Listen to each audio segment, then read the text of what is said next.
There's this lake my brother and I used to fish at when we were teenagers.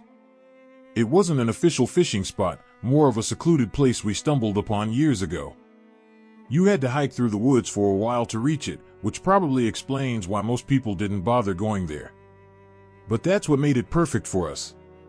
It felt like our own little secret. We'd go out there on weekends, usually late in the afternoon, and stay into the night. Some kids our age went to parties, we went fishing. It was peaceful, just the two of us, a couple of rods, and the sound of crickets echoing through the trees. This particular night started just like any other. It was a Friday, early summer, the air still warm but cooling fast as the sun went down. We got to the lake around sunset, hauling our gear down the narrow dirt trail until the trees opened up to that familiar, glassy water. The surface was calm, just a perfect mirror of orange and pink sky. We set up on this cluster of rocks we always used, big enough to sit comfortably on and keep our things dry.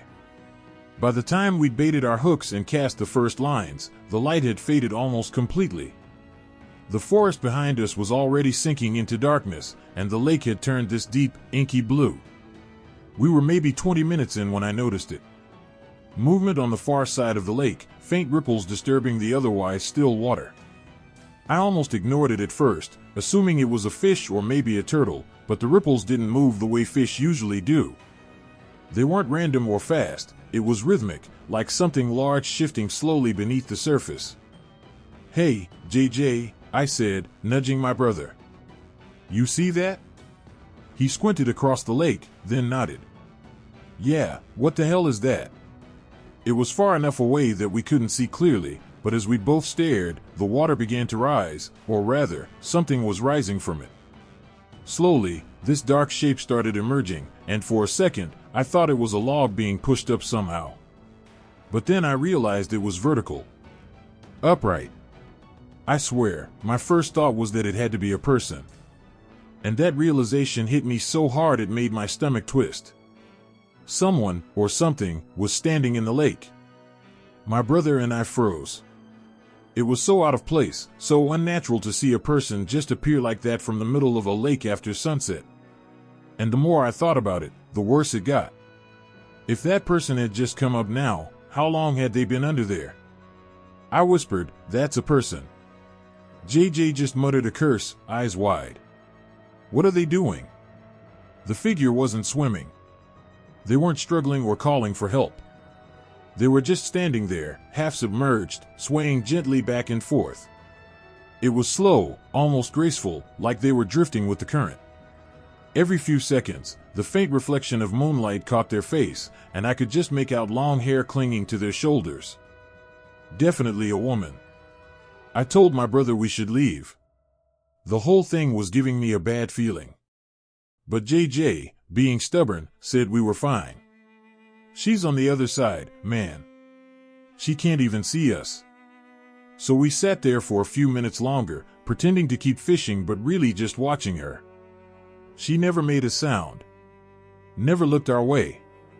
Just kept standing there in the freezing water, swaying slowly. Eventually, I tried to shake it off and told JJ to focus. But when I looked over, he was just staring, completely still, his fishing rod limp in his hands, mouth slightly open. He wasn't even blinking. "JJ?" I said. "Nothing." I had to nudge him before he finally blinked like he was snapping out of a trance. "Sorry," he muttered. I couldn't stop looking at her. That sent a chill through me. Something about the way he said it didn't sound right. We tried to ignore her and fish again, but the moment I looked back across the lake, she was gone. Just like that, it vanished. I pointed it out, and JJ instantly grabbed his phone, turning on the flashlight. The beam didn't reach that far, but we could see faint ripples again. And this time, they were closer.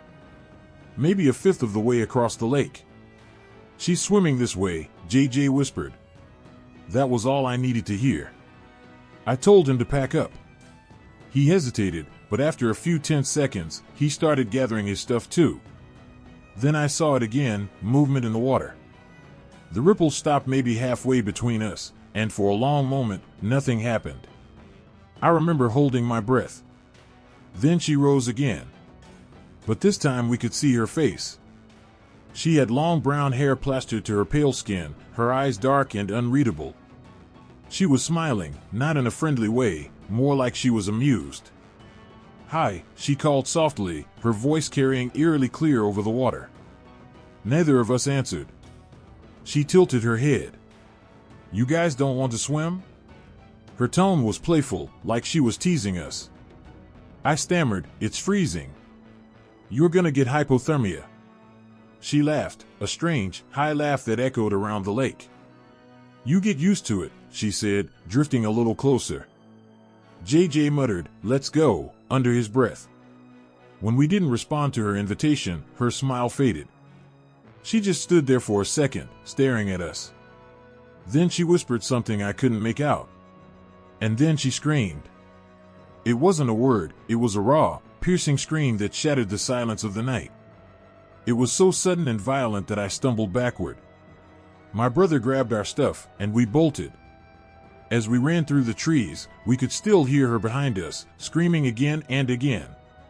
Sometimes she yelled for us to come back, and other times it was just animalistic shrieking. We didn't stop until we reached the car. JJ called the police, told them what happened.